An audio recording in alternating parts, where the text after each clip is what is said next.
السلام علیکم دوستو، کیسے ہو؟ امید ہے کہ آپ تمام حضرات خیریت سے ہوں گے۔ دوستو، حضرت جی مولانا سعد صاحب کا بیان ہے، سبھی حضرات غور فرمائیں۔ ابھی ہماری ایک جماعت گئی امریکہ گئی، اور حیرت کی بات ہے، یہ بہت حیرت کی بات ہے۔ تو جماعت کے بعد امریکہ والوں نے مجھے خط لکھا، اور اس خط میں یہ لکھا کہ یہ ایسی عجیب و غریب جماعت کام کر کے گئی ہے ہمارے یہاں کہ اس جماعت نے پورے سفر میں کسی سے مال قبول نہیں کیا، یعنی کھانے پینے کی ضرورت کو بھی خود پورا کیا، اپنے کھانے پینے کی ضرورت اس کو بھی انہوں نے خود پورا کیا۔ ہم ان کی گاڑی میں تیل ڈلواتے تھے کہ لمبا سفر ہے امریکہ میں، امریکہ ایک صوبے کا دوسرے صوبے کا سفر 6 گھنٹے 5 گھنٹے ہوائی جہاز سے کوئی سفر ہے، وہ گاڑی سفر کریں، وہ تیل بھروائیں کہ نہیں بھائی ہم تیل اپنا بھریں گے، تیل اپنا بھریں گے، جی ہاں، کوئی بات نہیں ہے، ہم خدمت کر رہے ہیں کہ نہیں تیل اپنا بھریں گے۔ کیوں؟ ایک ساتھی نے کہا کہ اگر تیل آپ کا ہوگا اور بیان ہمارا ہوگا تو بے اثر ہوگا۔ یہ لکھا ہے علماء نے کہ جو تبلیغ دوسرے کے مال پر ہے وہ بے اثر ہے، تبلیغ دوسرے کے مال پر وہ بے اثر ہے، جی ہاں۔ اس لیے ابوبکر رضی اللہ تعالیٰ عنہ کی ساری قربانیوں اور تعلق کے باوجود سفر ہجرت میں اونٹنی آپ نے قبول نہیں فرمائی کہ نہیں ابوبکر یہ نہیں ہوگا، یہ تو اسی دن کے لیے تیار کر رکھی تھی، ہم تو انتظار میں تھے کب حکم آوے ہجرت کا، میں نے اس کو پالا اس دن کے لیے ہے، میں کیسے پیسے لے لوں؟ اس کو پالا ہے اس دن کے لیے، میں کیسے پیسے لے لوں اس کے؟ کہ نہیں یہ نہیں ہوگا، ہجرت ہے، واقعی دعوت کی بنیادی ہجرت ہے، نصرت تو ہجرت کے بعد آئی ہے وجود میں، اصل بنیاد ہجرت ہے، جی ہاں، جو اپنے مال پر ہے۔ ایک علاقے میں سال میں چلنے والے ساتھیوں کی لوگ خدمت کرتے تھے، لو پیسے لے لو سال لگا لو، پیسے لے لو سال لگا لو۔ ایک صاحب نے مجھ سے پوچھا کہ میں کیا کروں؟ میں نے کہا تو خود ہی غور کر لے، سال لگا رہا یا حج بدل کر رہا؟ کیا سال لگا رہا یا حج بدل کر رہا؟ ہاں، تو میں نے واپس کرا دیا۔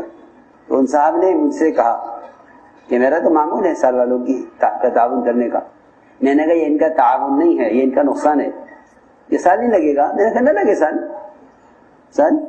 نہ لگے، یہ اپنے مال سے 3 دن لگاویں، دوسرے کے مال سے سال لگانے سے کہیں زیادہ بہتر و مؤثر ہے۔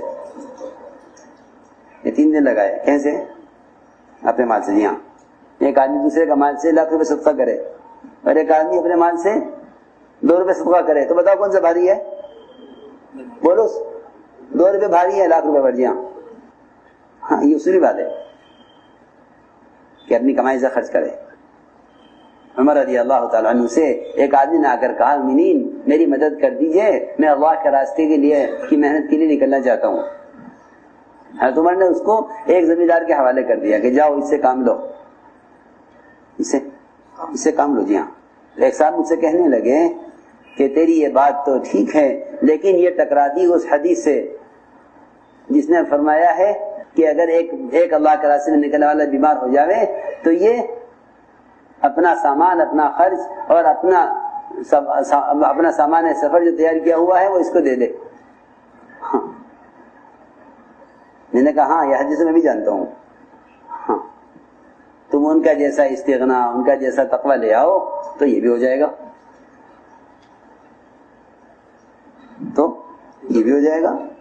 ہاں، ان کے جیسا استغنا، ان کے جیسا تقوی لے آؤ، جی ہاں۔ تمہیں حرص کے زمانے میں کہو کہ لو پیسے لو کام کر لو، تو میں نے ایک بات عرض کی ہے کہ یہ تقوی کہ مالیات کے بارے میں جتنی زیادہ احتیاط ہوگی اتنا کام مؤثر ہوگا، جی ہاں، ورنہ لوگ بیٹھے ہیں خریدنے کے لیے، لوگ بیٹھے ہیں خریدنے کے لیے، جی ہاں، خریدو بیچو، جی ہاں، یہ خرید و فروخت انسانوں کی تو دنیا میں عام ہے،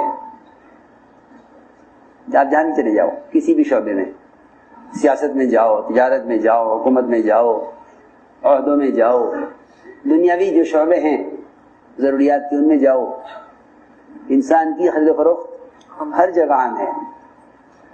جی ہاں، اس میں اس کی گنجائش نہیں ہے، اس میں اس کی گنجائش نہیں ہے. جی ہاں، اس لیے ایک بنیادی بات یہ ہے کہ مال سے بچ نکلو، مال سے بچ نکلو. جی ہاں، مال سے بچ نکلو. اور مال سے بچنے والے وہ مخلص ہی نہیں ہو سکتے ہیں. کون؟ مخلصین. جی ہاں، مخلص مال سے بچ کے نکل جائے گا اور مفلس پھنس جائے گا. جی ہاں، کون؟ مفلس. جی ہاں، مفلس پھنس جائے گا. لوگ مفلس کہتے ہیں محتاج کو، اور یہ بات صحیح ہے. مفلس کا مطلب یہ ہے کہ جو مال کا محتاج ہے وہ مفلس ہے، غریب نہیں. کون؟ فقیر نہیں. جی ہاں، فقیر کو نہیں کہتے مفلس. مفلس کہتے ہیں اس مالدار کو جو باوجود مال کے محتاج ہے. ہاں، اس کو مفلس کہتے ہیں. اس کو، جی ہاں، کون مفلس؟ فلوس والا جسے فلوس چاہیے بس. جی ہاں، ہاں وہ ہے مفلس. جو ایسا فرماتے تھے کہ غنا اور فقر کا تعلق مال سے ہرگز نہیں ہے، غنا اور فقر کا تعلق دل کی کیفیت سے ہے. اس لیے آپ کو بہت سے مالدار فقیر ملیں گے اور بہت سے فقیر آپ کو غنی ملیں گے. ہمیں ضرورت نہیں ہے، ہمیں ضرورت نہیں ہے.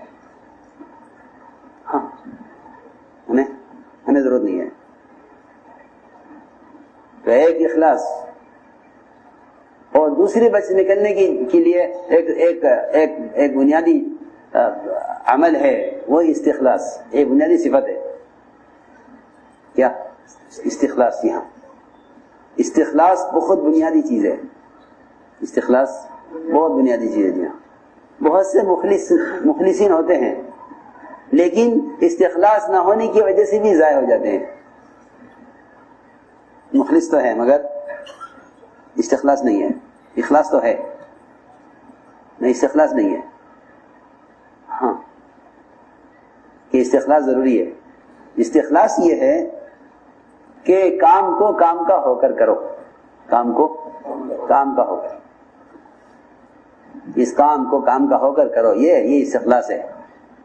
یہ کام، جی ہاں، کہ کام کا ہو کر چلو، یہ استخلاص ہے.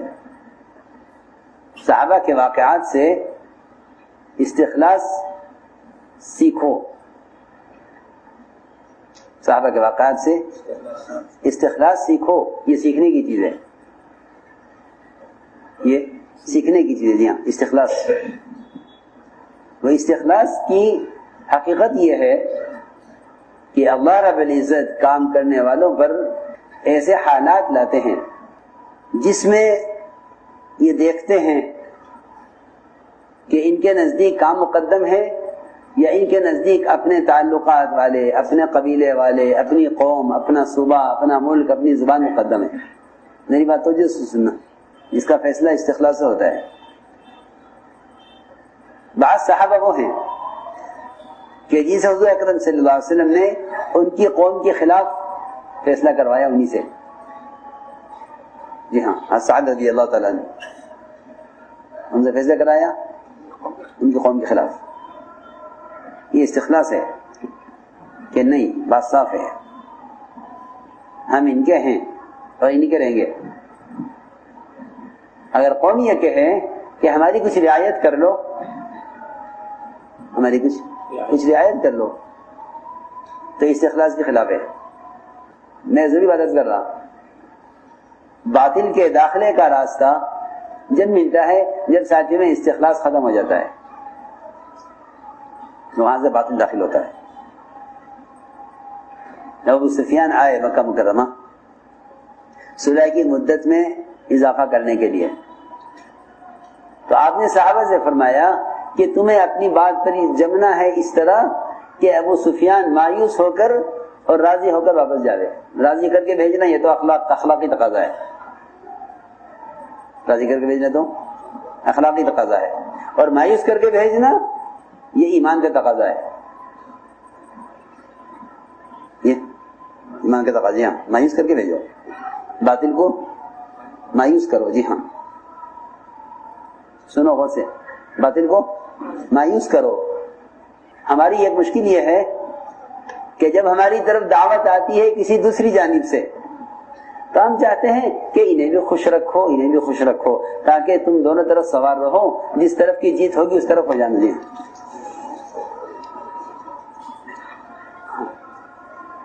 اس طرف جیت ہوگی ادھر ہو جانا، جی نہ، یہ ایمان کا راستہ نہیں ہے۔ تو قرآن نے تو اس کو نفاق کہا ہے، قرآن نے اس کو نفاق، صاف بات ہے، دو کشتی کے سوار بن کے چلو، جو ڈوبے گی اسے چھوڑ دینا، جو تیرے گی اس میں ہو جانا۔ اللہ کے ہاں، اللہ کی ایسی کوئی گنجائش نہیں ہے کہ ایک طرف ہو جاؤ، جی ہاں تذبذب میں مت رہو، تذبذب میں مت رہو۔ نجات کے لیے شرط ہے یہ کہ آدمی تذبذب میں نہ رہے، تذبذب میں نہ رہے، جی ہاں اجتماعیت کے ساتھ رہو۔ اور یہ کون فیصلہ کرے کہ اجتماعیت کدھر ہے؟ کہ اس کا فیصلہ، جو اجتماعیت کا فیصلہ جو کرتا ہے وہ پرانا معمول کرتا ہے ہمیشہ، ہر چیز میں، ہر چیز میں پرانا معمول۔ کہ پرانا معمول کیا ہے یہ دیکھو، جی ہاں پرانا معمول کیا ہے؟ ہاں اب میں اس کی مثال دیتا ہوں چھوٹی سی، یہ ایک مثال ہے، یہ کوئی واقعہ